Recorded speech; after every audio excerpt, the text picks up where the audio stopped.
Belanda itu sudah penjajah, tapi sama buyut-buyut kita dipanggil Doro. Bisa kamu bayangkan kiai saat itu untuk mengingatkan masyarakat pentingnya melawan Belanda. Wong manggil Belanda saja Doro, tuan. Terus kemudian kita berfatwa melawan Doronya. Jadi benahi ilmunya saja itu sak penggawian kira-kira gitu. Jadi ngelola orang bodoh itu ya kangelan. Enggak dikelola itu bangsa kita, dikelola itu ya rodok goblok banget. Wong ngundang penjajah apa? Doro. Jadi itu PR besar. Tapi kiai itu punya seni untuk memberi penjelasan. Makanya di antara kelebihan ulama itu pasti warasatul anbiya itu di fatona ada berkecerdasan. Cerdas itu seni mengelola pikiran manusia, itu namanya cerdas. Makanya saya berkali-kali kalau ngaji, harusnya orang itu semuanya itu pengagum ilmu, jangan pengagum fakta, tapi pengagum ilmu.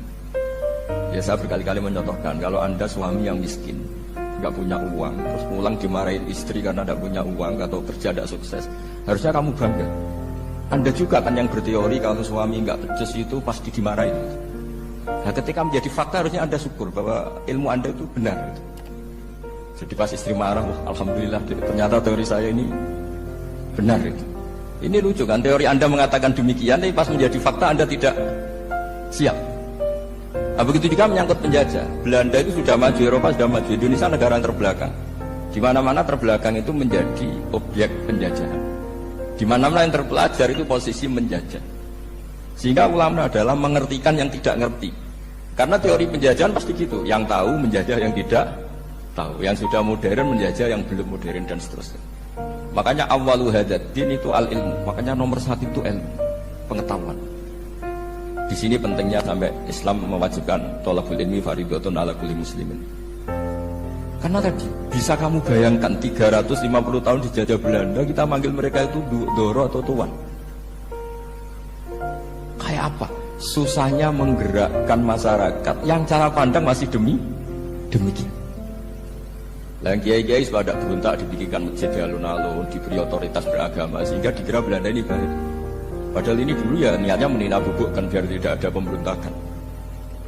Walhasil singkat cerita, kiai-kiai yang sudah di Mekah termasuk Mbah Hasyim, beliau ketemu Muhammad Iqbal, ketemu beberapa ulama dunia, tahu bahayanya mustakmarin. Terus akhirnya kiai-kiai kumpul-kumpul fatwa resolusi nopo jihad. Jadi ini mukaddimah sebagai pembenaran, sebagai studi saya sama Kiai Haji Ulil Albab bahwa nomor satu itu jihad. Tapi jihad tadi pemaknanya harus utuh. Kalau kondisi perang ya perang, kalau kondisi stabil ya jihad untuk memajukan apa? Indonesia. Itu dan itu saya ulang lagi dimulai dari ilmu. Sebelum saya ngaji Minhajul Thalibin saya cerita ilmu itu apa? Ilmu itu sederhana, sesuatu yang mudah. Karena ilmu itu fitratallahi allati fataran nasa. Misalnya begini, saya orang miskin, nggak punya apa-apa. Sudah nggak punya apa-apa, nggak punya jabatan, keluarga yang nggak pati loyal, mungkin istri ada ngidolakan kita, bahkan anak kita sendiri juga nggak ngidolakan kita. Itu kan sial-sialnya orang, anak kita aja nggak pernah ngidolakan kita. Tapi untuk bahagia itu sebenarnya sederhana. Sederhananya begini, orang pinter itu ingin mempertahankan kehidupannya, terus pinter sampai berobat habis banyak ke Belanda, ke Jepang supaya mempertahankan nyawanya. Si miskin ini kalau dia setiap makan, ya Allah, saya dengan makan ini mempertahankan nyawa saya. Sehingga makan itu satu kajian ilmiah bahwa ini luar biasa. Bahwa orang punya Alphard, punya uang 1 miliar, itu tidak mempertahankan sesuatu yang pokok, yaitu nyawa. Orang tidak punya Alphard itu hidup, nggak punya uang 1 miliar hidup. Tapi kalau nggak punya nasi 1 piring, nggak punya air 1 gelas bisa mati. Artinya apa? Orang miskin itu yusyarikul aghniya, sama dengan orang-orang kaya dalam hal kepemilikan hal-hal yang pokok. Tapi kadang-kadang orang miskin itu ya nyun sewu agak belagu, sudah miskin ingin punya Alphard, sudah miskin ingin punya ya dia terus seharusnya cara berpikir nggak punya Alphard itu masih hidup, nggak punya uang 1 miliar masih hidup. Yang punya Alphard hidupnya juga pakai nasi 1 piring, yang punya uang 1 miliar juga pakai nasi. Ya kalau itu kan sama, saya punya. Kalau gitu kan bisa miskin rasa kaya. Itu memang harus dilatih. Nah, kalau orang kaya kan rumahnya banyak di mana-mana.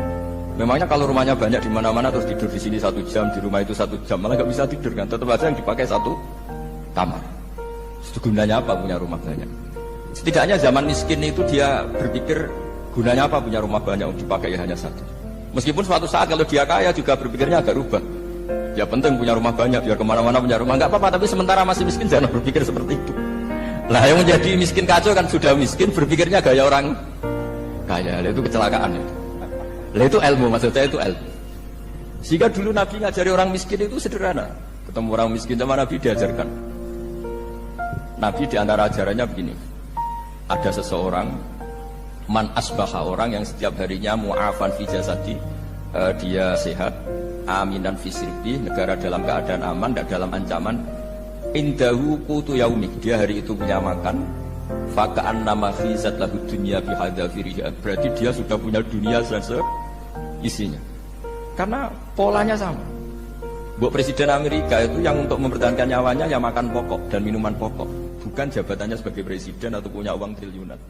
Orang paling kaya di Indonesia juga gitu, untuk mempertahankan hidupnya juga dengan makanan pokok. Dan itu orang miskin punya.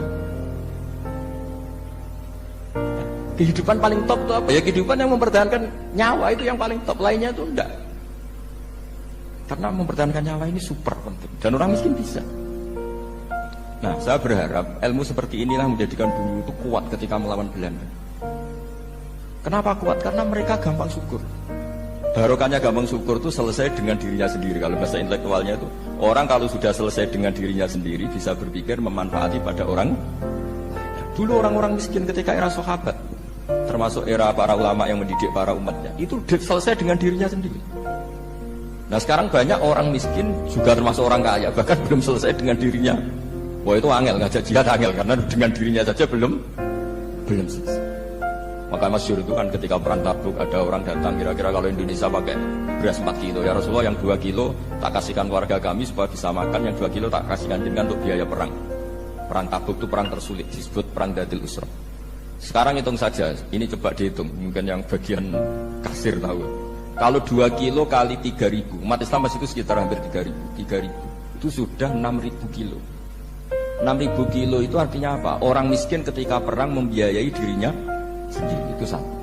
Kedua, dengan mental memberi, orang ini tidak tamak. Barokahnya tidak tamak, tidak nyalahkan yang kaya. Efek dari itu apa ketika perang Tabuk? Sumbangan dari Sayyidina Utsman yang jumlahnya besar sekali, yaitu diantara 1.000 dinar. 1 dinar kira-kira 4,25 gram, berarti sekitar 4.000 gram. Itu bisa diberikan alat perang. Sumbangan dari Abu Bakar juga bisa dipakai beli kuda untuk perang. Nah bayangkan kalau kebutuhan orang miskin ini untuk makan itu nggak mau urun. Wong saya miskin nggak perlu urun, saya miskin dipakai alasan terus. Maka jumlah 3.000 ini akan mengurangi anggaran untuk belanja peralatan perang, karena untuk konsumsi orang miskin. Udah gitu kadang mangane tanduk itu kan repot. Wes miskin mangane tanduk, nak antri mo kan ribet.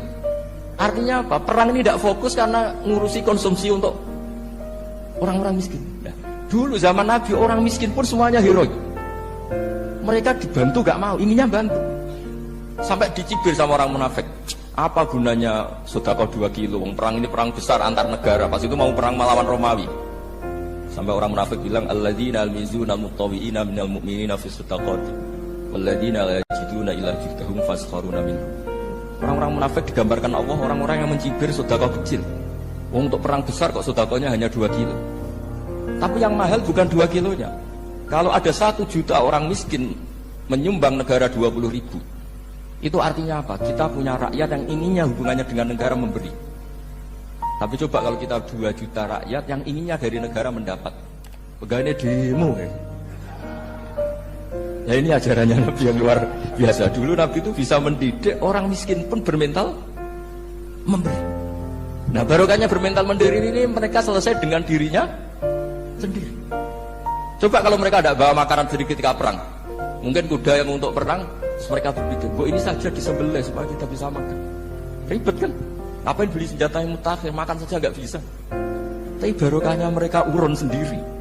Mereka selesai dengan dirinya sendiri. Ini hebatnya didikan Rasulullah SAW.